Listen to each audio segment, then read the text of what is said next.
இன்னைக்கு நம்ம 2006ல ரிலீஸ் ஆன அப்படின்ற ஒரு த்ரில்லர் சஸ்பென்ஸ் மூவி தான் பார்க்க போறோம். இந்த படத்தோட ஒன்லைன் என்னன்னா, காட்டுக்கு நடுவுல கார் ஓட்டிட்டு போறவங்க எல்லாம் மர்மமான முறையில இறந்து போறாங்க. அதெல்லாம் பண்றது யாரோ, உண்மையாவே இதுக்கு பின்னாடி யார் இருக்கா அப்படின்றத இந்த படத்தை ரொம்ப சுவாரஸ்யமா விறுவிறுப்பா சொல்லியிருப்பாங்க. அது மட்டும் இல்லாம இது வெறும் கதையில இது ஒரு உண்மை சம்பவம். சோ டக்குன்னு கதைக்குள்ள போலாம் வாங்க. நீங்க பார்த்துட்டு வாட்ச் மூவிஷா மறக்காம சப்ஸ்கிரைப் பண்ணுங்க, அந்த லைக்கோட கிளிக் பண்ணுங்க. 2002 அக்டோபர் 6ஆம் தேதி இந்த சம்பவம் நடக்குது. படத்தோட ஸ்டார்டிங்ல ஒரு அம்மா பொண்ணா காமிக்கிறாங்க. அவங்க அம்மா கார் ஓட்டிட்டே போறாங்க. அவங்க கணவரும் வந்துருவீங்களா சீக்கிரமா அப்படின்னு சொல்லும் போது வந்துருவோம் அப்படின்னு சொல்லி பேசிட்டே இருக்காங்க. அவங்க பொண்ணுகிட்ட போன் கொடுக்குறாங்க. அவங்க மேக்கப் பிஸியில இருக்கனால போன் நான் எடுக்க மாட்டேன், நீயே பேசிக்கோ அப்படின்ட்டா. வர வர நீ ரொம்ப ஓவரா பண்ற, இப்பெல்லாம் பண்ணிட்டே இருந்தா சுத்தமா பிடிக்காது அப்படின்னு சொல்லி அவங்க பொண்ணை திட்டிட்டு கார் விட்டுட்டு அந்த காட்டுக்கு நல்லா ஓட்டுறாங்க. அப்படி கார் விட்டுட்டு வரும்போது காருக்கு முன்னாடி யாரும் இருக்கிற மாதிரி தெரியுது. அதனால அங்க இருந்த இரும்பு கம்பி மேல காரை மோதிடுறாங்க. உடனே அவங்க பதறி போயிடுறாங்க. அவங்க பொண்ணுக்கு என்ன ஆச்சுன்னு பாக்குறாங்க. அவளும் ஓகே சரி இங்கே இரு நான் வரேன்னு சொல்லிட்டு அவங்களோட காரை ஸ்டார்ட் பண்ண பாக்குறாங்க. ஆனா கார் ஸ்டார்ட் ஆகும். அதனால இன்ஜினை போய் செக் பண்றாங்க. சரி நீ காருக்குள்ளே ஏறு, நான் சொல்லும் போது இன்ஜினை ஸ்டார்ட் பண்ண சொல்லி அவங்க சொல்லிட்டே இருக்கும்போது அவங்க பொண்ணை சால்வ் பண்ணிட்டே இருக்கா. இப்போ அவங்க அம்மாவோட குரலையும் காணும், கார் ஸ்டார்ட் ஆகும் ஆகல. அம்மா எங்க இருக்குன்னு சொல்லி காரை விட்டு கீழே இறக்கி பார்த்தா அவங்க அம்மா அங்க இருக்க மாட்டாங்க. அம்மா அம்மான்னு சொல்லிட்டு கத்திட்டே தேடி பாப்பா. திடீர்னு அங்க ஒரு புதருக்கு பின்னாடி அம்மா அப்படின்னு சொல்லி சவுண்ட் கேட்கும். இதனால அவ பயந்து போய் வேகமா காருக்குள்ள வந்து கதவு எல்லாத்தையும் லாக் பண்ணி உள்ள உட்காந்துருவா. அவளோட போனை பாப்பா, போன் உடஞ்சிருக்கும். அதையும் செட் பண்ணி போலீஸ்க்கு கால் பண்ண ட்ரை பண்ணிட்டே இருப்பா. இப்போ இந்த காரோட கதவுல எல்லா பொருளையும் போட்டு அடிக்கிற மாதிரி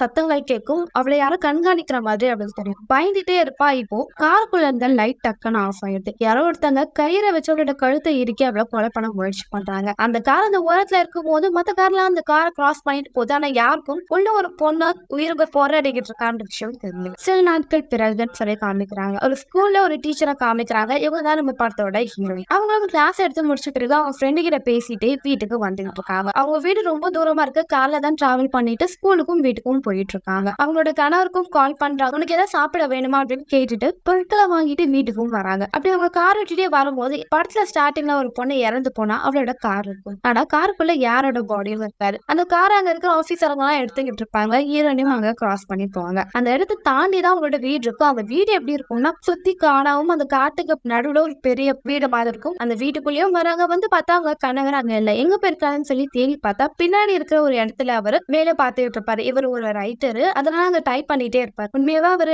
எழுதல. அவர் ஒரு வீடியோ கேம் விளையாடிட்டு இருப்பாரு. அவங்க மனைவி உடனே சின்சியரா வேலை பார்க்குற மாதிரி ஒரு ஆக்டிங் போடுவாரு. அப்படியே ரெண்டு பேரும் பேசிட்டு வீட்டுக்குள்ள போவாங்க, சாப்பிடுவாங்க, ஜாலியா என்ஜாய் பண்ணுவாங்க. ஒருத்தவங்க மேல ரொம்ப அந்யோன்யமா இருப்பாங்க.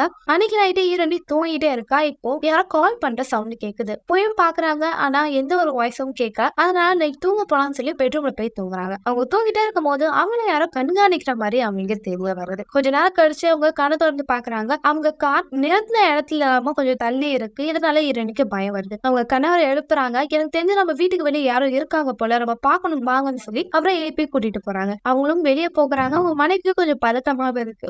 நீங்க வெளியே போகாதீங்க, எங்க கண்காணிக்கணும் போது இரு நான் வெளியே போய் பாத்துட்டேன்னு சொல்லி வெளியே போய் பாக்குறேன். பார்த்தா அந்த காருக்குள்ள யாரோ இருக்காங்க. இந்த கார் அவங்க யாரோ எடுத்துட்டாங்கன்னு சொல்லி யார் அங்க இருக்கீங்க அப்படின்னு சொல்லி கேட்டுட்டே இருக்கும்போது இப்போ அந்த காரை எடுத்து அவங்க கணவரை இடிக்கிறதுக்காக ஒருத்தவங்க வருவாங்க. அவரும் பயந்து போயிருவாரு. கொஞ்ச நேரம் கழிச்சு அந்த காரை எடுத்துட்டு அவங்க வேகமா போயிருவாங்க. ஹீரோனிக்கு ரொம்ப பதட்டமா இருக்கும். உடனே இந்த வீட்டோட ஓனர் கால் பண்ணுவாங்க. என் காரை எடுத்துட்டு போயிட்டாங்க, உங்களுக்கு தெரிஞ்சவங்க யாராவது பக்கத்துல இருக்காங்களா, என்னோட கார்ல முக்கியமான பொருளா இருக்கு, உங்களுக்கு யாராவது தெரிஞ்சவங்க அவங்க நம்பர் கொடுங்க, அவங்க பேசணும் அப்படின்னு சொல்லிட்டு இருப்பாங்க. ஹீரோனி ரொம்ப பதட்டத்துல இருப்பாங்க. அவங்களோட மெயின் டாக்குமெண்ட்ஸ் எல்லாம் கார்க்குள்ள இருக்குன்னு சொல்லி அவங்க கணவரும் பதட்டப்படாத எல்லாம் சரியாயிடும் அப்படின்னு சொல்லி பேசிட்டு அவங்களுக்கு ஆறுதல் பண்ணிட்டு இருப்பாரு. இப்போ வீட்டுக்குள்ள கரண்ட் டக்குன்னு கட் ஆயிடுது. அவங்க கணவரும் கீழே இருக்கிற ஒயர்ஸ் எல்லாம் செக் பண்ணிட்டே இருக்கும்போது ஈரனிக்கு கொஞ்சம் வித்தியாசமான சவுண்ட் கேட்கும். இங்க யாரும் வர மாதிரி தெரியுது, வாங்கன்னு சொல்லிட்டு அங்க இருக்கிற கதவுலையை எட்டி பார்த்தா அந்த வீட்டுக்குள்ள யாரும் வர மாதிரி உங்களுக்கு தெரியும். இதனால பயந்து போயிடுவாங்க. அவங்க கணவரும் நீ ஒன்னும் பயப்படாது, நீ இங்கே இரு நான் வந்துடுறேன் அப்படின்னு சொல்லி அவரும் ஒரு இடத்த போய் தேடி பார்த்துட்டு இருக்காரு. இப்போ அவங்க வீட்டுக்குள்ள இருக்கிற ஒவ்வொரு கதவையும் யாரும் வெளியே இருந்து லாக் பண்ணுவாங்க. அவங்களால வெளியும் போக முடியாது. இதனால அவங்க கணவரையும் அவங்களோட பெட்ரூம்ல போய் அவங்கள உள்ள இருக்க சொல்லி அவங்க பயந்துட்டு இருக்காங்க. இப்போ அந்த ஜன்னல் வழியா யாரும் உள்ள வர மாதிரி தெரியுது. உங்க கணவரும் இங்கே இரு நான் யாரும் சொல்லி பாத்துட்டு வரேன்னு சொல்லி அவங்க வெளியே போவாரு. டிவி ஆன் ஆகிட்டு இருக்கு. டிவி ஆஃப் பண்ணிட்டு கொஞ்ச நேரம் கழிச்சு வந்து பாக்குறாரு.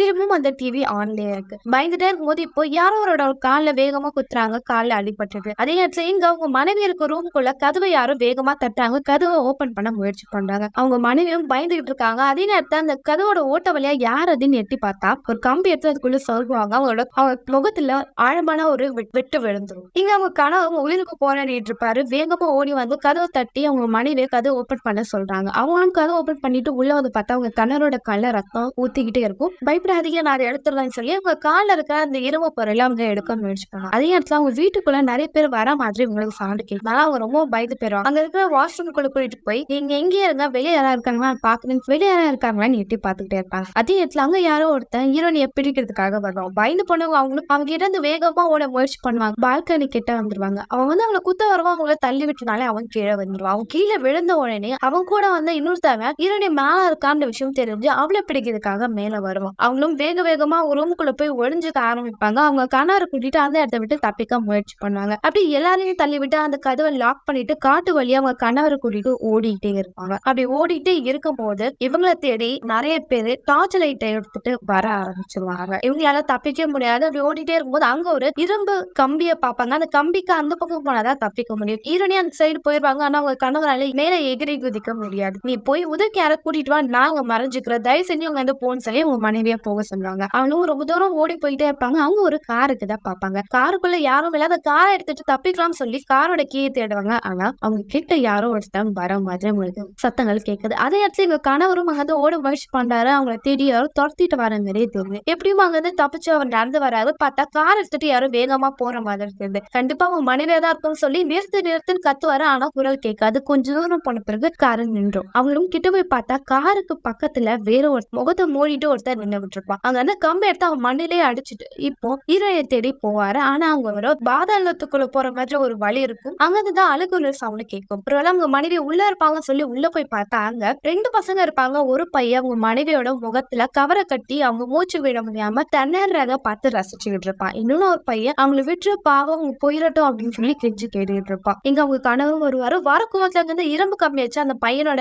வயிற்றுலேயே குத்தி அவங்க மனைவியை அங்க வந்து காப்பாத்திடுவாரு. அங்க வந்து ஓட முயற்சி பண்ணுவாரு. ஆனா அதுக்குள்ள அந்த பில்டிங்குள்ள நிறைய பேர் வர சவுண்ட் கேட்கும். அங்க வந்து சின்ன பையன் நீங்க ஒன்னும் பயப்படாதீங்க, ஏன் பின்னாடி வாங்க, உங்களுக்கான வழியை நான் காமிக்கிறேன்னு சொல்லி அங்க இருக்கிற ஒரு அண்டர் கிரவுண்டுக்குள்ள வேகமா கூட்டிட்டு போயிட்டு அவளும் அந்த இடத்த விட்டு தப்பிக்கணும்னு சொல்லி வேகமா ஓடிக்கிட்டே இருப்பாங்க. அப்படி ஓடிட்டே இருக்கும்போது மேல ஏறக்கூடிய ஒரு ஏரி இருக்கும். முதல்ல அவங்க மனைவி ஏறுவாங்க. பின்னாடி அந்த பையன் அவனுக்கு பின்னாடி அவங்க கணவர் வந்துட்டே இருக்கும்போது அந்த பையன் அவங்க கணவரோட கையில காலை வச்சு மிதிச்சு அவரை கீழே தள்ளி விட்டுவான். உயரத்துல இருந்து கீழே விழுந்தனால அவரு இறந்து போயிடுவாரு. அதே நேரத்துல இங்க அவங்க மனைவி கீழே பார்த்து கோவம் வரும். ஏன்டா இப்படி பண்ணன்னு சொல்லி அவனை அடிக்க வரவங்க அவனும் ஒரு விஷயத்த சொல்லுவான். நீங்க எங்க கூட விளையாடவே மாட்டேன்றீங்க அப்படின்னு சொல்லும் போது இதை கேட்ட இரணி அவன் பைத்தியமா இருப்பான்னு சொல்லி அவன்கிட்டவும் தப்பிக்கணும்னு சொல்லி அங்க இருந்து வேகமா ஓடிக்கிட்டே இருப்பாங்க. அந்த வழியை ரொம்ப தூரம் போய்கிட்டே இருக்கும். அப்படி இப்போ ஓடி வந்துட்டே இருக்கும்போது இப்ப அவங்க எங்க இருக்காங்கன்னா அங்க இருக்கிற மெயின் ரோடு கிட்டதான். ஆனா அந்த இடத்த விட அவங்க தப்பிக்க முடியாது. ஏன்னா அந்த வழியில ஒரு கதவை இருக்கு. அந்த கதவை அவங்களால உடைக்க முடியாம கஷ்டப்படுவாங்க. கத்தி யாராவது தன்னை பாப்பாங்கன்னு சொல்லி அழுதுகிட்டு இருப்பாங்க. இப்போ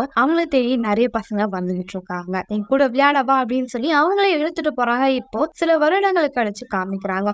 இந்த வீட்டுல இருந்த கணவன் மனைவி காணாம போனனால போலீஸ் இன்வெஸ்டிகேட் பண்றாங்க. அப்படி பண்ணும் போது 2 பேரோட சடலம் கிடைக்குது. அது அந்த வீட்டுல இருந்தவங்களோட சடலம்னு எங்களுக்கு தெரியாது. இவங்க கொலைக்கு காரணம் யாருன்னு தேடும் போதுதான் அந்த காட்டுக்குள்ள வாழ்ந்த அனாத குழந்தைகள் தான் இந்த விஷயத்த பண்ணிருக்காங்க. அவங்களோட வயசு 10ல இருந்து 15 வயசு தான் இருக்கும். அவங்க எதுக்கு இப்படி கொலை பண்ணாங்கன்னு கேட்டா அவங்க சொல்ற விஷயம் எங்க கூட யாரும் விளையாட வரல, அதனாலதான் இப்படி பண்ணணும்னு சொல்லி சைக்கோத்தனமா ஒரு விஷயத்த சொல்லியிருக்காங்க.